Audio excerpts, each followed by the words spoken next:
Ωραία. Καλημέρα σας. Λέγομαι Κώστας Μάλιος και θέλω να σας ευχαριστήσω για την πρόσκληση για να πω λίγο τις σκέψεις μου. Ε, θα τα πω λίγο στα αγγλικά επειδή είναι λίγο πιο εύκολα για μένα να επικοινωνήσω μαζί σας και ελπίζω να μην έχετε καμία δυσκολία, αλλά φαντάζομαι με τους ακροατές σε αυτό το κογκρέσο εδώ δεν θα υπάρχει θέμα. I recognize some of the names in the room today, and I'm very happy to be here with you virtually. It's a great honor. Thank you very much for the invitation and the ability to share my thoughts with you today. In 2005, Ray Kurzweil, a guy that I personally know, who is a technology investor and futurist, released a book called Singularity is Near.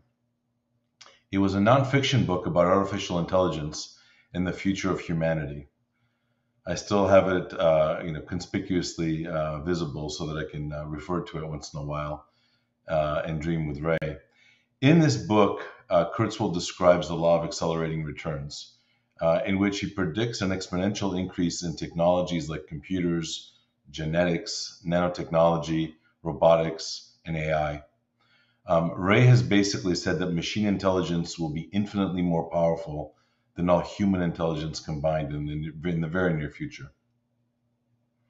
Whether you subscribe to Ray's accelerating growth theory or not, I think we're at a point of serious convergence like never before. Ray has missed one critical component of this, though, and that is the role of semiconductors to make this inflection possible. Today, I'm going to talk a little bit about semiconductors, talk to you a little bit about AI, share some thoughts about indicators that I see in the market, and maybe start a conversation among you there live that will be fruitful and beneficial. I believe there are common futures at the intersection of AI and semiconductors. It is a buttressing force, I think, for the future. And therefore, it's a great time to be in these fields. Both are critical to the future and are interdependent to help fulfill each other's promise. About 53 years ago, Applied Materials developed the equipment, software, and services to manufacture semiconductors. In many ways, were the silicon in Silicon Valley. About 50 years ago, in the era of the mainframe, the first disk drive that could store 5 megabytes of data was the size of a cupboard, and it weighed hundreds of pounds, still hundreds of kilos. Now, about 50 years later, we're entering an AI era where each person generates 5 megabytes of data every few seconds. We did not break the terabyte barrier for storage for about 30 years until the early 80s. Today, data, the oil of the fourth industrial revolution, is created in huge volumes that fuels insights, action, and then even more data. A decade ago, researchers at the University of San Diego estimated that the average American consumed about 34 gigabytes of data and information every day. Currently, we create about 2.5 billion gigabytes of data per day. This means that as we move into the future, humans cannot come close to processing the data we are creating. The AI era will be dominated by machine-to-machine data generation and processing, which creates both tremendous challenges and opportunities. In addition to the obvious challenges with data processing, storage, algorithm development, training, there's one that's not so obvious, and that is that AI represents a significant energy challenge. Some data that I've read recently is that at the current rate that we're going, about 10% of the world's electrical production will be consumed in data centers alone, not to mention our cars, edge, PC, other new form factors of compute, and so forth. According to the University of Massachusetts study, training one type of compute-intensive deep neural net can emit 5 times the CO2 of a car over its entire lifetime. Fundamentally, the technology is designed for the previous eras of general compute, including CPUs and traditional cloud servers, are not designed for AI processors. Using general-purpose chips for AI applications is like driving a truck to accomplish a task that could easily be accomplished with a bicycle. Really, the era of general purpose is over. In the last 50 years, gains in compute were driven by general purpose architectures and governed by Moore's law, which says that the number of transistors of an IC doubles about every 2 years, leading to gains in power and performance. To illustrate the shift between mainframe and mobile era, comparing the average power of today's smartphone to the supercomputer of the mid-70s, the Cray, you see that the smartphone in your pocket is obviously 2,000 times more powerful, costs about 10,000 times less, and weighs about 40,000 times less than the Cray. In the mid to late 2000s, there was fundamental change in device architecture, underscored by advances in materials engineering. The shift involved a move from 2D planar IC to three-dimensional devices. With 2D devices, the manufacturing process simply involved depositing and removing different films across a wafer analogous to building a house with 2x4 timber and nails. That's the way we do it in the US, and I know that's not the way it happens in Greece. With scaling in the vertical direction, moving high into the heavens, the complexity went from building houses with 2x4s to building skyscrapers, which required major advances in materials and techniques. These are all simple concepts. We all get this. But we're now on the precipice of a shift that's even of greater magnitude. Right now, the AI era is presenting multiple critical inflections while Moore's law is slowing. Some have already declared it dead. Therefore, the evolution of chip architecture is more important than ever. The co-optimization of software and semiconductors is becoming crucially important. Without chips focused on specific workloads and targeting specific applications, progress and market impact will slow. We need it to accelerate. We need to move towards greater performance and yet consume the lowest possible power. Applied Materials is what we call a PPACT enablement company. That is power, performance, area. A lot of you have heard of this, and we add cost and time to market. We're focused on materials technology and unique processes that will address some of the biggest challenges in the multiple compute zones, edge, PC, and cloud. In every zone, power performance is the key challenge that our industry needs to solve for. It is what our customers look to. It is what will impact us in the long term. And it is something that I think remains the big, big challenge. This doesn't negate the other components of PPACT, but I think that these are the two major challenges. Almost exactly 2 years ago, I heard about ThinkSilicon's focused on intelligent edge and ultra low power GPUs. And then we started to investigate. I think actually George is in the audience, and that was about exactly 8 days ago, 8 days from now, George. So we have an anniversary coming up. We endeavor to understand how new ThinkSilicon architecture, the NEMA architecture, can accelerate the expansion of AI processors for the edge and in the wearable space where the company was existingly focused. Today, I'm proud to report that the little Greek company that could, as of last month, is shipping Greek exclusively developed technology to 6 major brands, and that we have reached over 10 million units in that time. Units like this one, made by a very large, American company. And this is really one example of singularity on my wrist that is brought to you by Greek engineering.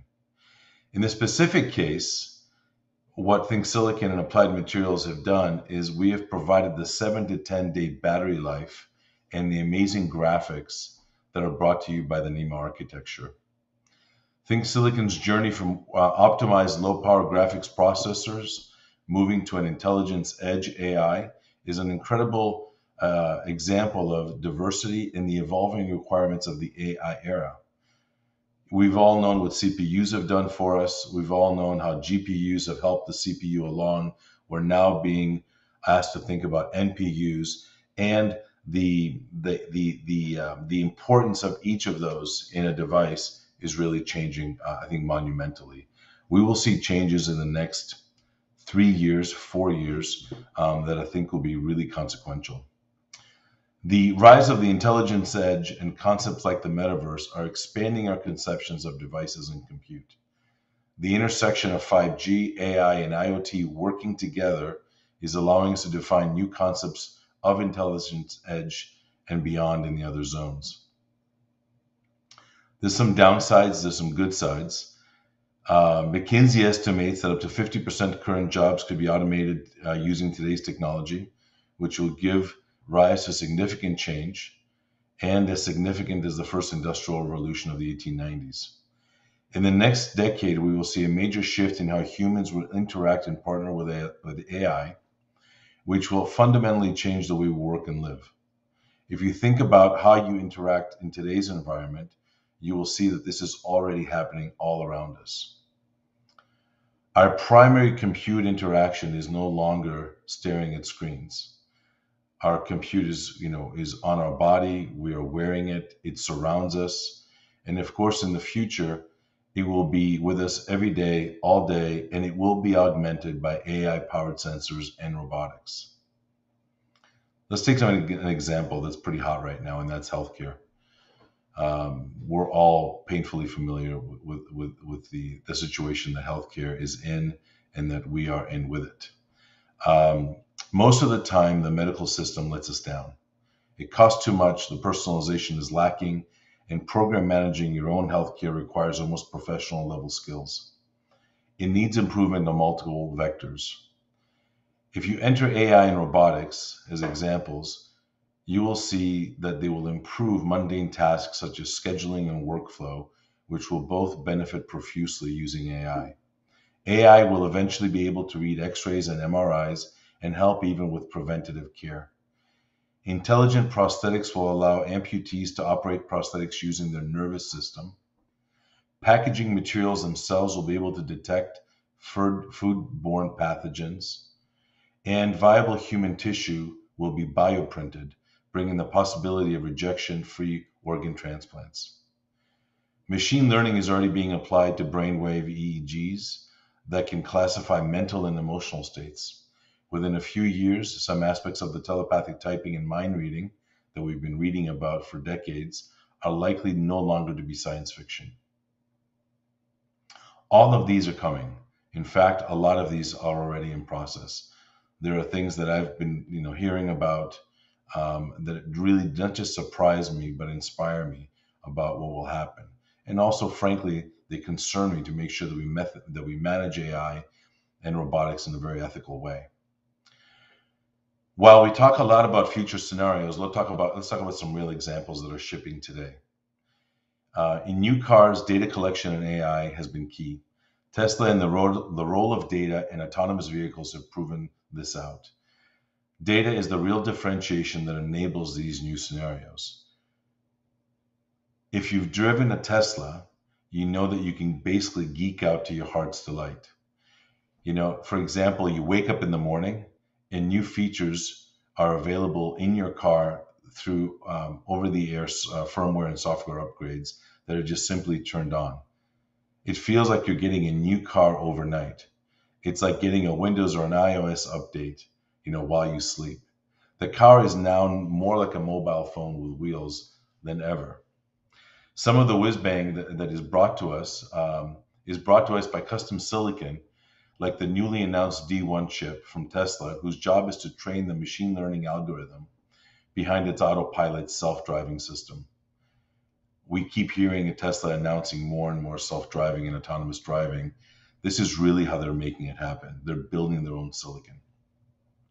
One of the best quotes I've heard recently at the DI event in September, the D1 event in September, was the following from the Tesla's AI chief. Quote, "The car can be thought of as an animal.